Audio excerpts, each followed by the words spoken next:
what's going on, Squids? Welcome back to another video where today your boy Squids is here back with another video. And today we are going to be reacting to another creepypasta.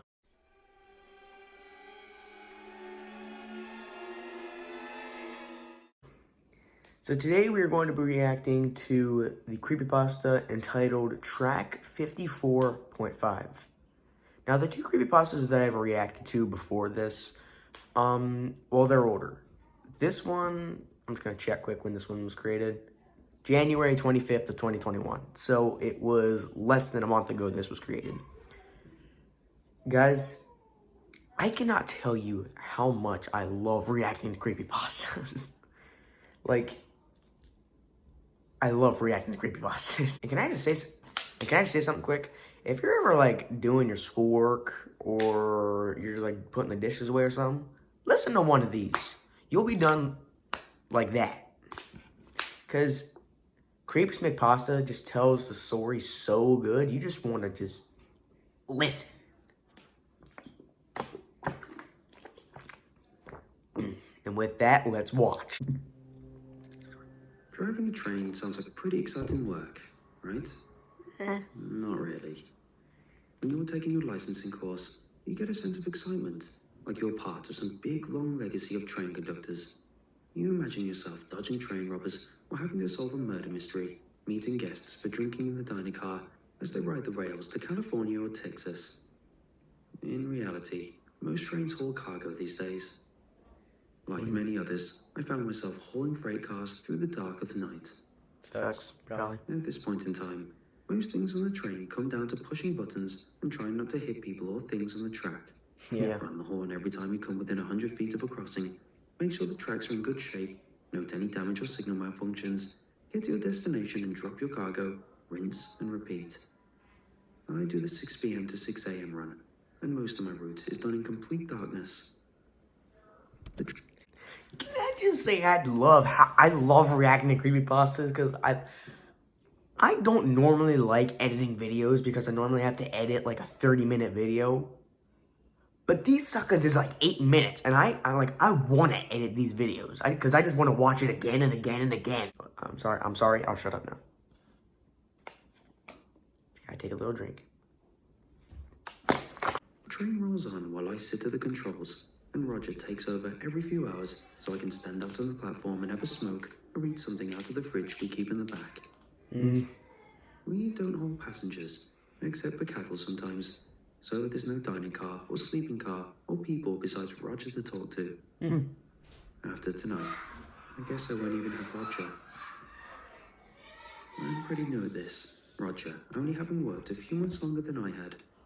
And I had no idea about track 54. All the tracks have mile markers, and between track 53 and 55 is, you guessed it, track 54.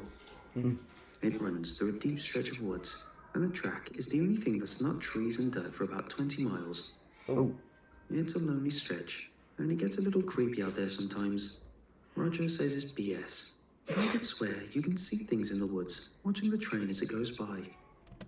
Dude, I would hate having to drive a train in the woods because I know it's a big thing, but could you imagine you feel like how do you drive a train? Do you drive like steering wheel or do you got like handles? But you imagine you just like driving a train and you're like a boom like in the back. You're just like, who the f? The good thing about the woods is that they're only 10 miles from the depot we use to drop off cargo. So once you're there, you're almost halfway done with your shift. Tonight though, was a little different. I was sitting in the passenger seat, browsing Reddit on my phone when I heard Roger swear and cut the brakes. I braced and looked out the glass, sucking in breath when I realized why he'd stopped. Why? It's not uncommon to get stuff on the tracks, trees or animals sometimes, but this was definitely something we would need to call in. What? There was a body on the tracks. Roger keyed up the mic and called it in. Oh crap! 13 here on track 54. He glanced at the metrics on the screen. 0.5, reporting a body on the tracks. The line went dead for a few seconds before someone came back from dispatch. Engine 13, come back. Did you say a body on the tracks? 10-4, said Roger. A human body on the tracks. More static before someone came back over. A different someone than the young woman who had answered before. Is it a living person or a dead person? Probably did. Roger squinted at it for a moment. Does it matter? There's a body on the tracks. Yeah. It's the difference between calling the police and calling an ambulance, so yes, it matters. Roger sighed, glancing left and right at the woods, before handing me the radio. Keep them numbnuts updated while I go out and check what kind of body this is. Wait. Why?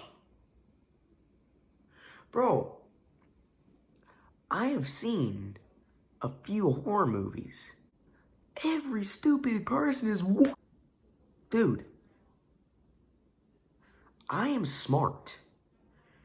If I see a dead body, or just a body in general, on the tracks, sucker, I'm flooring that train. I don't care if it's dead or alive. If we start freaking like going over it, oops.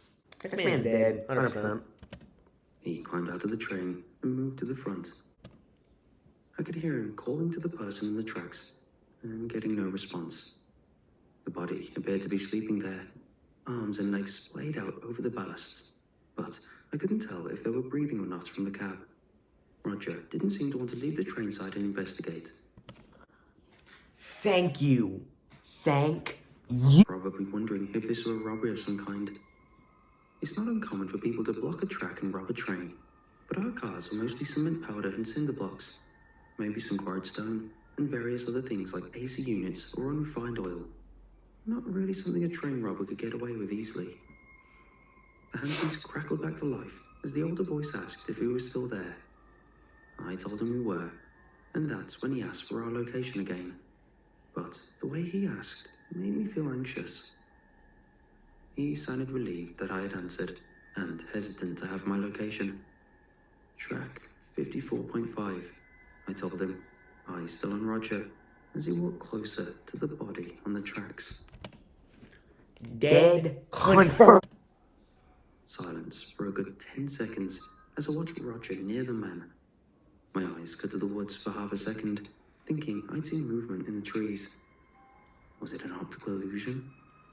The only light was the big headlight, and it did make the things in the peripheral look weird sometimes. Roger was nearing the track now, and the mic cutting back in made me jump. Drive over it and get the hell out of there.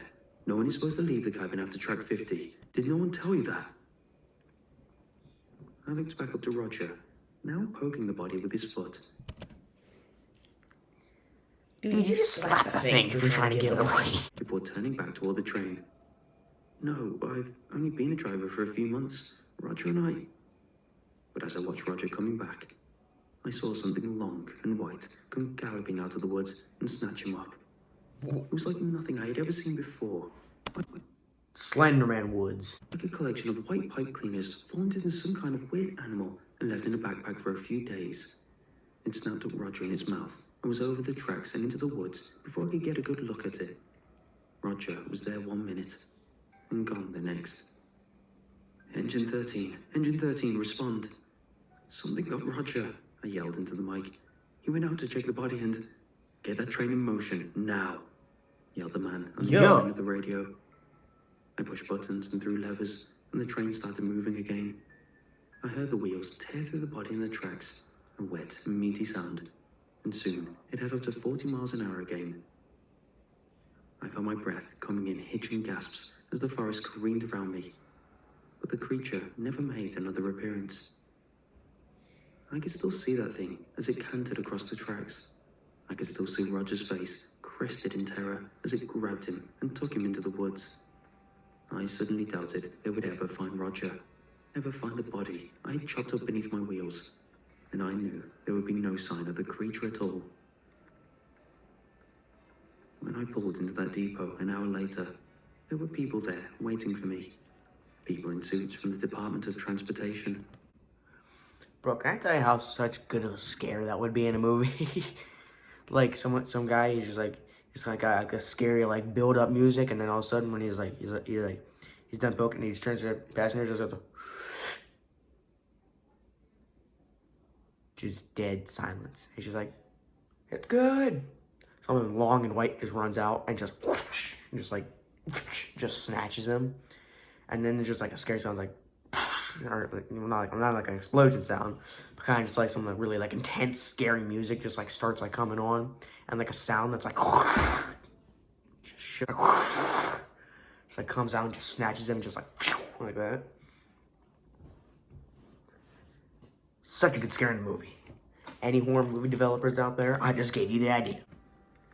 They told me I had done the right thing. They told me I had been very brave and had saved my company millions of dollars in assets.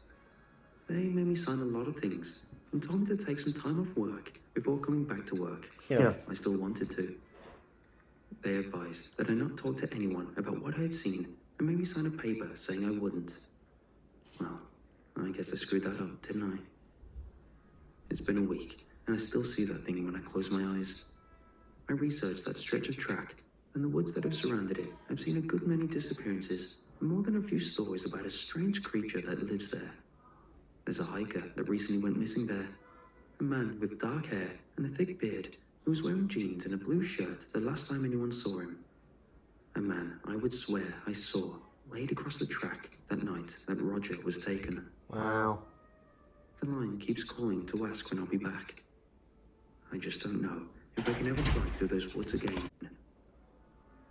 After someone hears this, I may not have to worry about that anymore. Wow, dude. Dude. That was freaking good, man. That was a freaking ball. Wow. That was good, man. That was like really good. If you guys not perfect, we're not gonna friggin' do this again, Brady, are we? Yeah, we are. Yo, who said that? If you're not part of the Squid family, subscribe, because we gotta get notified when we post a video. Share us with the friends family. Yes, guys, have a great day. Peace, my squids. Stanky. Please do. Yo, I know I heard something.